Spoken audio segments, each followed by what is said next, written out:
कहते हैं सियासत में सब जायज है, लेकिन यही मानकर प्रियंका गांधी वाड्रा ने जब पीएम मोदी पर फर्जी आरोप लगाए तो वो चौतरफा घिर गईं। मामला चुनाव आयोग तक जा पहुंचा और प्रियंका गांधी वाड्रा से चुनाव आयोग ने जवाब तलब कर लिया। राजस्थान के चुनावी बिसात पर कांग्रेस के लिए वैसे भी कुछ बचा नहीं है, क्योंकि पहले ही गहलोत और पायलट की जंग से जर्जर हो चुकी कांग्रेस के पास करने के लिए कुछ बचा नहीं, और जो बचा है वो घोटालों की कहानी है। ऐसे में प्रियंका गांधी वाड्रा ने एक बार फिर फेक न्यूज का सहारा लिया और पीएम मोदी पर झूठे आरोप लगा दिए। प्रियंका गांधी वाड्रा ने अपने राजस्थान दौरे में एक सभा के दौरान पीएम मोदी पर टिप्पणी करते हुए ये कहा था कि पीएम मोदी ने मंदिर में जो लिफाफा दिया था उसमें महज 21 रुपए निकले। इसको लेकर बीजेपी ने कांग्रेस की शिकायत इलेक्शन कमीशन से की थी। प्रियंका गांधी वाड्रा के इस भाषण का वीडियो भी सोशल मीडिया पर काफी वायरल हो रहा है। कानून मंत्री अर्जुन राम मेघवाल ने बताया कि हमने चुनाव आयोग से कहा कि 20 अक्टूबर को कांग्रेस नेता प्रियंका गांधी वाड्रा ने भाषण के दौरान एक बयान दिया और आचार संहिता का उल्लंघन किया। उन्होंने आगे सवाल उठाया कि क्या प्रियंका गांधी वाड्रा आचार संहिता के ऊपर है? आप झूठ नहीं फैला सकते। धार्मिक भावनाओं को आधार बनाकर चुनाव प्रचार नहीं किया जा सकता। प्रियंका गांधी वाड्रा ने कहा कि आपने तो देखा ही होगा, मैंने टीवी पर देखा, पता नहीं सच है कि नहीं। पीएम मोदी देवनारायण जी के मंदिर में शायद गए थे, उन्होंने लिफाफा डाला। मैंने टीवी पर देखा कि 6 महीने बाद पीएम मोदी का दान किया गया लिफाफा खोला तो उसमें 21 रुपए मिले। प्रियंका ने कहा कि एक तरह से यही हो रहा है। देश में घोषणाएं मंच पर खड़े होकर कैसे कैसे लिफाफे दिखाए जा रहे हैं आपको, और जब आप उन लिफाफों को खोलते हैं तो चुनाव खत्म हो जाता है। हकीकत यह है कि पिछले दिनों देवनारायण मंदिर के पुजारी का एक वीडियो वायरल हुआ था जिसमें वो मंदिर का दान पात्र खोल रहे थे। दान पात्र का एक लिफाफा दिखाते हुए उन्होंने दावा किया कि ये पीएम मोदी का दिया लिफाफा था जिसमें 21 रुपए निकले। ये वीडियो खूब वायरल हुआ और ये तरह तरह के कमेंट्स से घिर गया, मीडिया की सुर्खियों में भी आ गया। अवतरण महोत्सव में हिस्सा लेने के लिए यहाँ पहुंचे थे। यहाँ पूजा अर्चना के बाद उन्होंने दान पात्र में दान भी किया था। हालांकि पुजारी की ओर से कही गई बात पड़ताल में गलत पाई गई। उस दिन के कार्यक्रम के वीडियो को देखते ही पता चला कि पीएम मोदी ने दान पात्र में लिफाफा नहीं डाला था, बल्कि कुछ नोट डाले थे। हालांकि ये साफ नहीं कि पीएम मोदी ने कितने रुपए चढ़ाए थे, लेकिन ये दावा गलत निकला कि उन्होंने सफेद लिफाफा दान पात्र में डाला था। अब प्रियंका गांधी की ओर से ये कहे जाने पर कि पीएम मोदी ने 21 रुपए वाला लिफाफा दिया था, बीजेपी इस पर आक्रामक हो गई। भाजपा के कई नेताओं ने प्रतिक्रिया देते हुए प्रियंका गांधी पर फेक न्यूज फैलाने का आरोप लगाया, साथ ही चुनाव आयोग से शिकायत भी की। भाजपा के प्रवक्ता शहजाद पूनावाला ने कहा कि प्रियंका गांधी ने देवनारायण मंदिर में पीएम मोदी के लिफाफे वाला झूठ बोला, जबकि पूरी दुनिया ने देखा कि ये फेक न्यूज थी। अब चुनाव आयोग ने नोटिस दिया है। अपने काम पर रिपोर्ट कार्ड देने के बजाय कांग्रेस सफेद लिफाफे पर सफेद झूठ बोल रही है। ऐसा इसलिए क्योंकि उनके पास दिखाने के लिए कुछ नहीं है।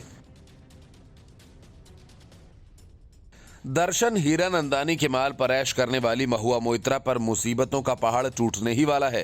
कैश फॉर क्वेरी मामले की जांच कर रही संसद की एथिक्स कमेटी अब ये पता लगाएगी कि महुआ मोइत्रा ने पिछले 5 सालों में मुफ्त के माल पर किन किन देशों की यात्रा की। महुआ के सैर सपाटे की पूरी जानकारी के लिए एथिक्स कमेटी ने गृह मंत्रालय को पत्र लिखकर पूरी जानकारी देने को कहा है। इतना ही नहीं, कमेटी ने इनकम टैक्स विभाग को भी महुआ मोइत्रा की आमदनी और खर्च का पूरा हिसाब किताब देने के लिए कहा है। जाहिर है इन सब से महुआ मोइत्रा की मुश्किलें बढ़ने वाली हैं।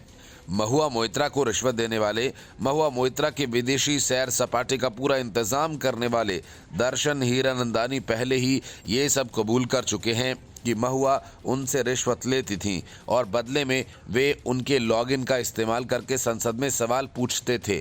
कमेटी ने गृह मंत्रालय से महुआ के पिछले 5 सालों के फॉरेन टूर्स का ब्यौरा मांगा है। कमेटी ये जांच करेगी कि महुआ देश के बाहर कहां कहां गईं और उन्होंने इसके बारे में लोकसभा में जानकारी दी या नहीं।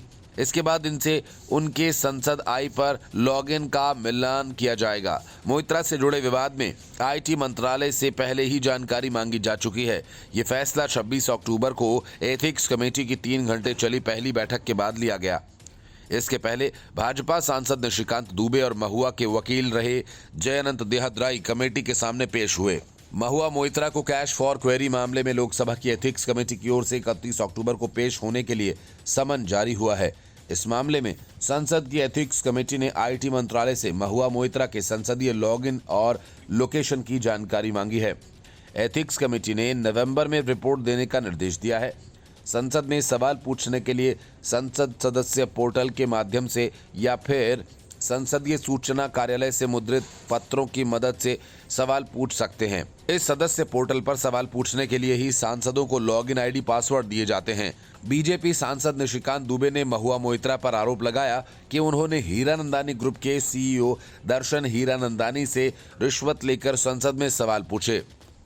उन्होंने ये आरोप लगाया सुप्रीम कोर्ट के वकील जयंत देहद राय की शिकायत के आधार पर लगाए गए आरोप हैं। इस मामले को स्पीकर ने एथिक्स कमेटी को भेज दिया है। निशिकांत ने 21 अक्टूबर को महुआ पर एक और गंभीर आरोप लगाया। निशिकांत ने सोशल मीडिया पर अपनी पोस्ट में लिखा कि कुछ पैसे के लिए एक सांसद ने देश की सुरक्षा को गिरवी रख दिया। मैंने इसे लेकर लोकपाल से शिकायत की है। उन्होंने कहा कि दुबई से संसद की आईडी खोली गई, जबकि उस वक्त वो कथित सांसद भारत में ही थी। इस नेशनल इंफॉर्मेटिक्स सेंटर पर पूरी भारत सरकार है।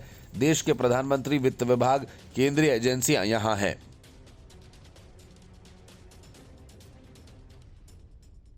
लालू यादव कांग्रेस के दफ्तर में आयोजित एक कार्यक्रम में शामिल हुए तो कांग्रेस नेताओं पर अपना रौब जमाने के लिए बड़ी बड़ी बातें करने लगे कि जो आपका प्रदेश अध्यक्ष अखिलेश सिंह है, इनको तो मैंने ही टिकट दिलवाया, सांसद बनवाया। इसके बाद लालू यादव रुके नहीं, अपनी शेखी बगहारने के चक्कर में कुछ ऐसा बोल गए कि जांच एजेंसी के कान खड़े हो गए और सोनिया गांधी के लिए मुसीबत। असल में लालू यादव ने कह डाला कि कैसे वे जेल के नियमों को अंगूठा दिखाकर अपने पास मोबाइल फोन छिपा कर रखते हैं और इस फोन से सोनिया गांधी, अहमद पटेल और दूसरे कांग्रेस के टॉप लीडर्स के साथ बात करते थे। लालू यादव का ये कबूलनामा उनको तो एक बार फिर जेल भेजेगा ही, साथ ही सोनिया गांधी के लिए भी बड़ी मुसीबत खड़ी करेगा, क्योंकि जेल में चोरी छिपे मोबाइल रखना कानूनन अपराध है। ऐसा नहीं है कि आप अपनों से बात नहीं कर सकते, पर जिस नंबर से बात करनी है वैसे 4 नंबर जेल प्रशासन को बताने होते हैं। कांग्रेस की ओर से आयोजित श्री कृष्ण सिंह की जयंती समारोह में राजद सुप्रीमो लालू यादव ने खुले मंच से किस्सा सुनाते हुए कहा कि जब वे रांची जेल में बंद थे तो अखिलेश सिंह उनसे मिलने आए थे। लालू के मुताबिक अखिलेश सिंह बिहार से राज्यसभा की एक सीट पर किसी की पैरवी लेकर आए थे, लेकिन उन्होंने कहा कि अखिलेश को ही वह राज्यसभा भेजना चाहते हैं। तब लालू यादव ने जेल से ही सोनिया गांधी से फोन पर बात की। ऐसा वे तब कर रहे थे जब वे चारा घोटाला मामले में सजा याफ्ता थे और रांची जेल में रहकर भी फोन का इस्तेमाल करते थे। लालू प्रसाद कांग्रेसी नेता सोनिया गांधी और उनके करीबी अहमद पटेल से भी बात किया करते थे। 1884 के जेल एक्ट में संशोधन के बाद जेल में मोबाइल फोन का इस्तेमाल करते पकड़े जाने पर 3 से 5 वर्ष की सजा हो सकती है। 20 से 50 हजार रुपए का जुर्माना भी हो सकता है। जेल में चोरी छिपे मोबाइल नहीं रखने को लेकर और समाज से कनेक्ट रहने के लिए जेल प्रशासन ने कैदी को प्रतिदिन 4 नंबर पर कुल 5 मिनट बात करने की स्वीकृति दी है। इसके पहले कैदी को वे 4 नंबर जेल प्रशासन को देने होंगे। जेल प्रशासन इस नंबर को वेरिफिकेशन हेतु एसपी कार्यालय भेजता है। जब नंबर वेरीफाई हो जाएगा तो कोई भी कैदी 4 नंबर पर बात कर सकता है। भाजपा के प्रदेश प्रवक्ता राकेश कुमार सिंह ने राजद के अध्यक्ष द्वारा जेल से सोनिया गांधी को फोन कर लालू ने जेल नियमों का उल्लंघन किया। वे सजा काटने के दौरान भी अपनी पहुंच का इस्तेमाल करते रहे थे। उन्होंने न्यायालय से आग्रह किया कि वे स्वयं संज्ञान ले। उन्होंने कहा कि लालू यादव के इस बयान से तो पता चला कि कांग्रेस अपने सबसे बुरे दौर से गुजर रही है। ये कांग्रेस का ही दुर्भाग्य है, वह एक सजा याफ्ता व्यक्ति की जेब की पार्टी बनकर रह गई है। कुछ दिन पहले ही कांग्रेस के प्रदेश अध्यक्ष अखिलेश सिंह ने यह कहकर चौंका दिया कि तेजस्वी यादव के नेतृत्व में वे चुनाव में उतरेंगे। ये राष्ट्रीय पार्टी कांग्रेस के लिए डूब मरने की बात है।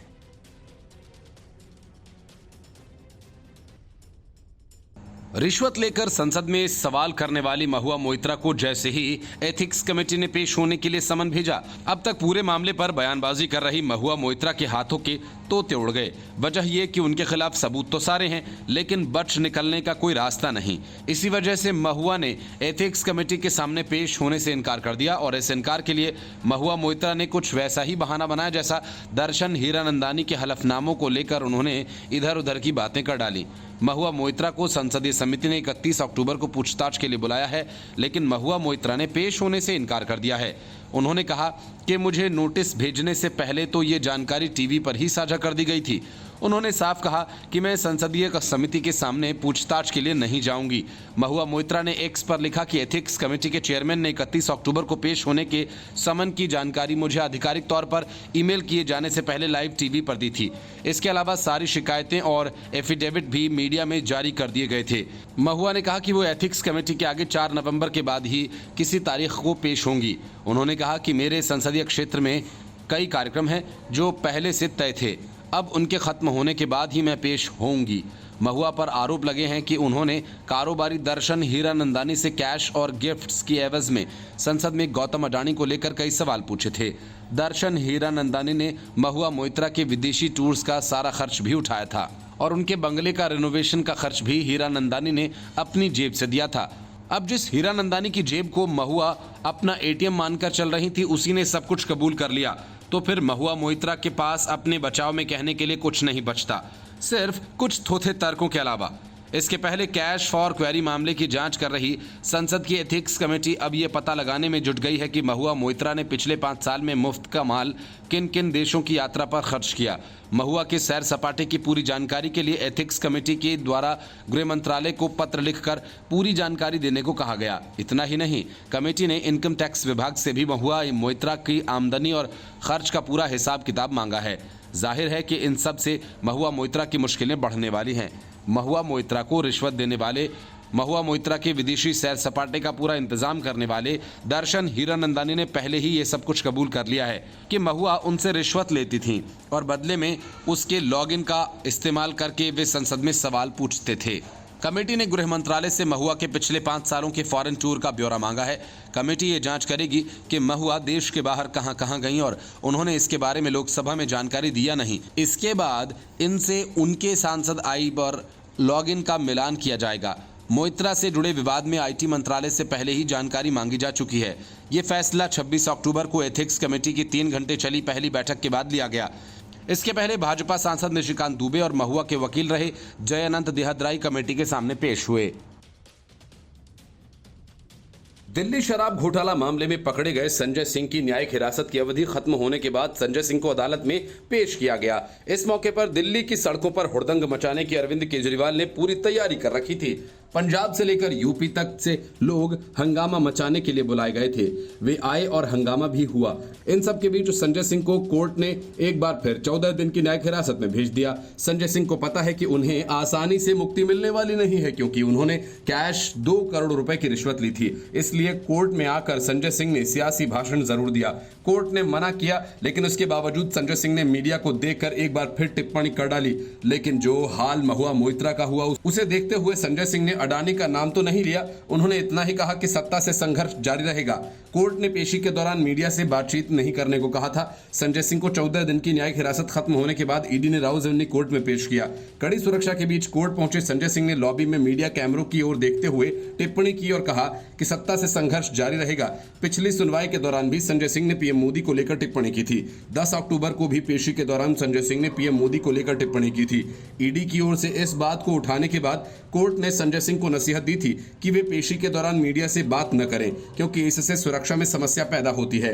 कोर्ट ने मीडिया से यह भी कहा था कि उनसे सवाल न किए जाएं। संजय सिंह को 4 अक्टूबर को प्रवर्तन निदेशालय ने गिरफ्तार किया था। शराब घोटाला से जुड़े मनी लॉन्ड्रिंग केस में उनके घर पर 10 घंटे से अधिक छापेमारी के बाद राज्यसभा सांसद को गिरफ्तार किया गया था। ईडी का आरोप है कि शराब घोटाला मामले में संजय सिंह की भी अहम भूमिका है। हालांकि आम आदमी पार्टी और दिल्ली सरकार आरोपों को सिरे से खारिज करती रही है। कोर्ट में हिरासत पर सुनवाई के दौरान विशेष न्यायाधीश एम.के. नागपाल ने सिंह को अपने पारिवारिक खर्चे और संसद सदस्य के रूप में क्षेत्र के काम के लिए 2 चेक पर हस्ताक्षर करने की अनुमति दी है। जज ने संबंधित जेल अधिकारियों को संजय सिंह के लिए उनके निजी डॉक्टर सहित उचित इलाज सुनिश्चित करने के निर्देश भी दिए। कोर्ट में संजय सिंह ने अर्जी लगाई थी कि जेल अथॉरिटी को निर्देश दें कि वो अपने निजी डॉक्टर से सलाह ले सकें। सिंह का कहना है कि वो शुगर के मरीज होने के साथ ग्लूकोमा से भी पीड़ित हैं। न्यायाधीश ने कहा कि अदालत को आरोपी को निजी इलाज देने से इनकार करने का कोई कारण नहीं नजर आता। इसलिए संबंधित जेल अधीक्षक को उनके उचित इलाज सुनिश्चित करने का निर्देश दिया जाता है। कोर्ट ने आरोपी के वकील को यह सुनिश्चित करने को निर्देश भी दिया कि सिंह के मेडिकल सेंटर जाने पर उनके समर्थक या अन्य लोग वहां इकट्ठा न हो। राज्यसभा सांसद संजय सिंह को दिल्ली आबकारी नीति केस में 4 अक्टूबर को गिरफ्तार किया गया था। गिरफ्तारी के बाद उन्हें 5 अक्टूबर को कोर्ट में पेश किया गया था, जहां से कोर्ट ने उन्हें 10 अक्टूबर तक की रिमांड पर भेज दिया था और इसके बाद वे 10 अक्टूबर को फिर से कोर्ट में पेश हुए।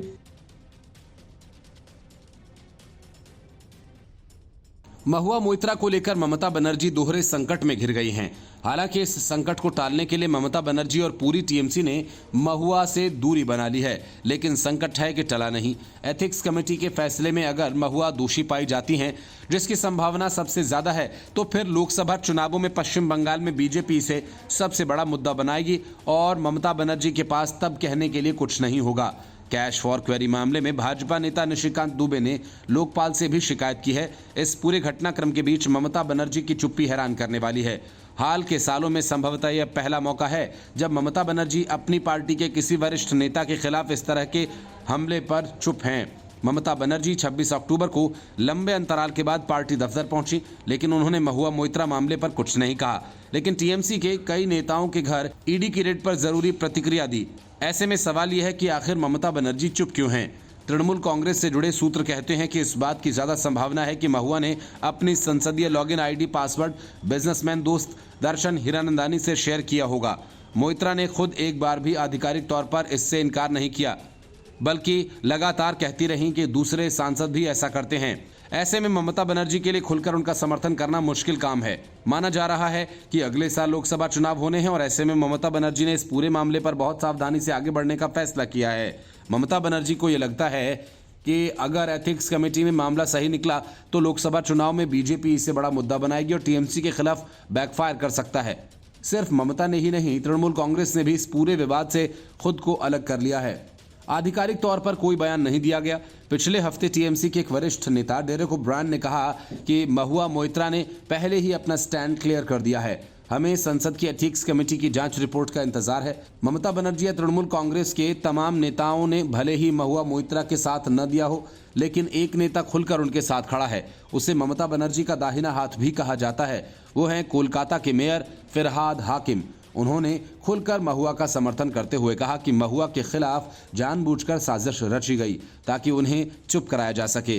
लोकसभा की आचार समिति ने महुआ मोइत्रा को 31 अक्टूबर को उसके समक्ष पेश होने के लिए कहा है। समिति के प्रमुख और बीजेपी सांसद विनोद कुमार सोनकर 26 अक्टूबर को कह रहे थे कि वे तृणमूल सांसद के खिलाफ आरोपों की जांच में गृह और सूचना प्रौद्योगिकी मंत्रालय से सहायता मांगेंगे। समिति ने वकील जयानंद देहदराई और भारतीय जनता पार्टी के सांसद निशिकांत दुबे के बयान दर्ज किए थे। बीजेपी सांसद निशिकांत दुबे ने लोकसभा अध्यक्ष को 15 अक्टूबर को लिखे एक पत्र में आरोप लगाया था कि महुआ द्वारा लोकसभा में हाल के दिनों में पूछे गए 61 सवालों में से 50 अडानी समूह पर केंद्रित थे। उन्होंने रिश्वत लेकर सवाल पूछे और इसके अलावा महुआ मोइत्रा की संसदीय लॉगिन आईडी और पासवर्ड दुबई में इस्तेमाल किया गया।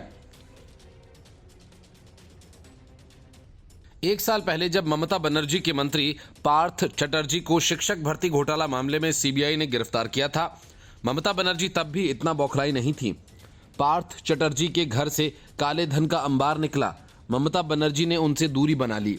लेकिन जब एक साल बाद ईडी ममता बनर्जी के मंत्री ज्योतिप्रिय मलिक को गिरफ्तार करती, उसके पहले ही ममता बनर्जी ने पूरी फील्डिंग सजा ली। ईडी पर बेमतलब के आरोप लगाकर ईडी ऐसे टॉर्चर करती है, वैसे करती है से लेकर ममता बनर्जी ने सीधा अमित शाह पर निशाना साधा। वजह छापेमारी के दौरान ज्योतिप्रिय मलिक के ठिकाने से मिली एक फाइल है जिसमें राशन घोटाले का सारा सच दर्ज है।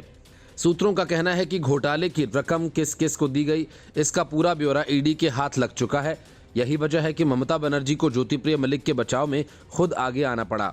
कुछ महीनों बाद ही लोकसभा के चुनाव होने हैं और बीजेपी के हाथ ममता बनर्जी के खिलाफ महुआ मोइत्रा और ज्योतिप्रिय मलिक लग चुके हैं। बीजेपी इसको लेकर ममता बनर्जी के खिलाफ अभियान चलाएगी। करीब 20 घंटे लंबी पूछताछ और छापेमारी के बाद ईडी ने ज्योतिप्रिय मलिक को गिरफ्तार कर लिया। वन मंत्री ज्योतिप्रिय मलिक की गिरफ्तारी पश्चिम बंगाल में हुए राशन वितरण घोटाले के सिलसिले में की गई है। इससे पहले ईडी ने उनके आवास पर छापेमारी की थी। ये छापेमारी कथित राशन घोटाला से जुड़ी है, जिसकी जांच कर रही ईडी ज्योतिप्रिय मलिक ने अपनी गिरफ्तारी पर कहा कि मैं एक गंभीर साजिश का शिकार हो गया हूं। मैं यही कह सकता हूं मलिक ने कहा कि जब उन्हें ईडी अधिकारियों ने सुबह करीब 3:23 पर कोलकाता के सॉल्ट लेक स्थित उनके घर से हिरासत में लिया था, उनकी गिरफ्तारी 20 घंटे की लंबी पूछताछ के बाद हुई। सुबह करीब 6:30 बजे ईडी के अधिकारी मंत्री के घर पहुंचे। ईडी ने सुबह के BC block, salt lake, BC 244 और बीसी 245 के 2 फ्लैट्स में तलाशी अभियान चलाया जो कथित तौर पर मंत्री के हैं। ईडी ने उत्तर 24 परगना जिले के नगौर बाजार में मलिक के घर, निजी सहायक अमित डे के आवास पर भी तलाशी ली। ईडी ने मामले के सिलसिले में मलिक और उनके सहयोगियों सहित कुल 8 आवासों पर छापेमारी की। सूत्रों ने बताया कि ईडी मलिक के व्यवसायी बकीबुर रहमान से संबंधों की जांच कर रही है, जिन्हें हाल ही में मामले में गिरफ्तार किया गया था।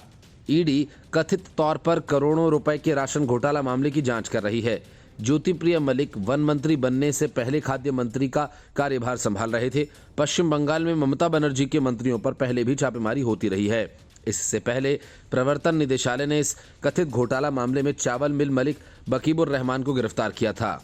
2004 में एक चावल मिल मलिक के रूप में अपना करियर शुरू करने वाले रहमान ने अगले 2 वर्षों में 3 और कंपनीज खड़ी कर ली।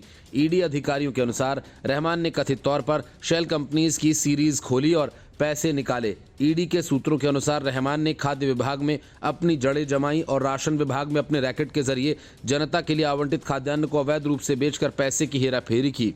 ईडी के अधिकारियों ने कहा कि रहमान के पास कोलकाता और बेंगलुरु में होटल और बार है। उन्होंने विदेशी कारें खरीदी। उन्हें कुछ दिन पहले ही ईडी ने गिरफ्तार किया था। सूत्रों के मुताबिक जिस समय बकीबुर रहमान कथित तौर पर घोटाले में शामिल थे, उस दौरान ज्योतिप्रिय मलिक खाद्य मंत्री थे। ईडी पहले ही नौकरी घोटाला मामले में मौजूदा खाद्य मंत्री रथिन घोष से पूछताछ कर चुकी है। दर्शन हीरानंदानी की जेब को अपना एटीएम कार्ड समझने वाली महुआ मोइत्रा ने अपने पल्ले से एक फूटी कौड़ी खर्च किए बगैर पूरी दुनिया घूम ली। 50,000 रुपए की कीमती शराब की बोतल से लेकर लग्जरी लाइफस्टाइल के लिए वे सारे सामान, जूते और कपड़े जुटा लिए जो अरबपतियों के पास होते हैं। लेकिन पोल खुलते ही महुआ का पूरा खेल खराब हो गया। यहां तक कि दर्शन हीरानंदानी ने भी ये कबूल कर लिया कि महुआ पैसों के लिए उन पर किस तरह के दबाव बना सकती थी। सियासत में ऊंची छलांग लगाने के लिए महुआ ने पीएम मोदी और गौतम अडानी को चुना ताकि पीएम मोदी को वे असहज कर सकें, और इस वजह से दर्शन हीरानंदानी महुआ की तरफ से सवाल पूछते थे और महुआ संसद में हंगामा खड़ा करती थीं। वकील जयंत देहद्राई के दस्तावेजों के आधार पर जैसे ही निशिकांत दुबे ने लोकसभा अध्यक्ष ओम बिरला को पत्र लिखा, महुआ मोइत्रा का पूरा काला साम्राज्य ताश के पत्तों की तरह बिखर गया। मामले की जांच कर रही संसद की एथिक्स कमेटी ने महुआ के विदेशी यात्राओं की पूरी जानकारी के लिए गृह मंत्रालय को लिखा पत्र और पूरी जानकारी देने को कहा। इतना ही नहीं, कमेटी ने इनकम टैक्स विभाग को महुआ मोइत्रा की आमदनी और खर्च का पूरा हिसाब किताब मांगा। जाहिर है इन सब से महुआ मोइत्रा की मुश्किलें बढ़ने वाली हैं। मोइत्रा को रिश्वत देने वाले, महुआ मोइत्रा के विदेशी सैर सपाटे का पूरा इंतजाम करने वाले और पहले ही ये बात कबूल कर चुके हीरानंदानी महुआ उनसे रिश्वत लेती थी। बदले में उनके लॉगिन का इस्तेमाल करके संसद में सवाल पूछते थे। कमेटी ये जांच करेगी कि महुआ देश के बाहर कहां कहां गईं और उन्होंने इसके बारे में लोकसभा में जानकारी दी या नहीं। इसके बाद इनसे उनके सांसद आय पर लॉगिन का मिलान किया जाएगा। मोइत्रा से जुड़े विवाद में आईटी मंत्रालय से पहले ही जानकारी मांगी जा चुकी है। ये फैसला 26 अक्टूबर को एथिक्स कमेटी की 3 घंटे चली बैठक के बाद लिया गया। इसके पहले भाजपा सांसद निशिकांत दुबे और महुआ के वकील रहे जयंत देहद्राई कमेटी के सामने पेश हुए। Mahua Moitra cash for query मामले में लोकसभा की एथिक्स कमेटी की ओर से 31 अक्टूबर को पेश होने के लिए समन जारी हुआ है। इस मामले में संसद की एथिक्स कमेटी की आईटी मंत्रालय से महुआ मोइत्रा के संसदीय लॉगिन और लोकेशन की जानकारी मांगी है। एथिक्स कमेटी ने नवंबर में रिपोर्ट देने का निर्देश दिया। संसद में सवाल पूछने के लिए सांसद सदस्य पोर्टल के माध्यम से या फिर संसदीय सूचना कार्यालय से मुद्रित प्रपत्रों की मदद से सवाल पूछ सकते हैं। इस सदस्य पोर्टल पर सवाल पूछने के लिए ही सांसदों को लॉगिन पासवर्ड दिए जाते हैं। बीजेपी सांसद निशिकांत दुबे ने महुआ मोइत्रा पर आरोप लगाया कि उन्होंने हीरानंदानी ग्रुप के सीईओ दर्शन हीरानंदानी से रिश्वत लेकर संसद में सवाल पूछे। उन्होंने ये आरोप सुप्रीम कोर्ट के वकील जयंत देहद्राई की शिकायत के आधार पर लगाए हैं। इस मामले को स्पीकर ने एथिक्स कमेटी को भेज दिया है। निशिकांत ने 21 अक्टूबर को महुआ पर एक और गंभीर आरोप लगाया। निशिकांत ने सोशल मीडिया पर अपनी पोस्ट में लिखा कि कुछ पैसे के लिए एक सांसद ने देश की सुरक्षा को गिरवी रख दिया और मैंने इसे लेकर लोकपाल से शिकायत की है। ममता बनर्जी ने अपनी तरफ से पूरी कोशिश की थी और एक दिन पहले मीडिया के सामने आकर अपने मंत्री ज्योतिप्रिय मलिक की जोरदार वकालत भी की थी और अमित शाह से लेकर जांच एजेंसी इस पर खूब बरसी भी थी, लेकिन इसका कोई फर्क पड़ा नहीं। और करीब 20 घंटे की लंबी पूछताछ और छापेमारी के बाद ईडी ने ज्योतिप्रिय मलिक को गिरफ्तार कर लिया। वन मंत्री ज्योतिप्रिय मलिक की गिरफ्तारी पश्चिम बंगाल में हुए राशन वितरण घोटाला के सिलसिले में की गई है। इससे पहले ईडी ने उनके आवास पर छापेमारी की थी। ये छापेमारी कथित राशन घोटाले से जुड़ी है, जिसकी जांच ईडी कर रही है। ज्योतिप्रिय मलिक ने अपनी गिरफ्तारी पर कहा कि मैं एक गंभीर साजिश का शिकार हो गया हूं। मैं यही कह सकता हूं। मलिक ने कहा कि जब उन्हें ईडी अधिकारियों ने सुबह करीब 3-3:30 बजे कोलकाता के सॉल्ट लेक स्थित उनके आवास से हिरासत में लिया था, उनकी गिरफ्तारी 20 घंटे की पूछताछ के बाद हुई। सुबह करीब 6:30 बजे ईडी के अधिकारी मंत्री के घर पहुंचे। ईडी ने सुबह से BC block, salt lake, BC 244 और बीसी 245 के 2 फ्लैट्स में तलाशी अभियान चलाया, जो कथित तौर पर मंत्री के हैं। ईडी ने उत्तर 24 परगना के नागेर बाजार में मलिक के निजी सहायक अमित डे के आवास पर भी तलाशी ली। ईडी ने मामले के सिलसिले में मलिक और उनके सहयोगियों सहित कुल 8 आवासों पर छापेमारी की। सूत्रों ने बताया कि ईडी मलिक के व्यवसायी बकीबुर रहमान के संबंध में जांच कर रही है, जिन्हें हाल ही में मामले में गिरफ्तार किया गया था। ईडी कथित तौर पर करोड़ों रुपए के राशन घोटाला मामले की जांच कर रही है। ज्योतिप्रिय मलिक वन मंत्री बनने से पहले खाद्य मंत्री का कार्यभार संभाल रहे थे। पश्चिम बंगाल में ममता बनर्जी के मंत्रियों पर पहले भी छापेमारी होती रही है। इससे पहले प्रवर्तन निदेशालय ने इस कथित घोटाला मामले में चावल मिल मालिक बकीबुर रहमान को गिरफ्तार किया था। 2004 में एक चावल मिल मालिक के रूप में अपना करियर शुरू करने वाले रहमान ने अगले 2 वर्षों में 3 और कंपनीज खड़ी कर ली। ईडी अधिकारियों के अनुसार रहमान ने कथित तौर पर शेल कंपनीज की सीरीज खोली और पैसे निकाले।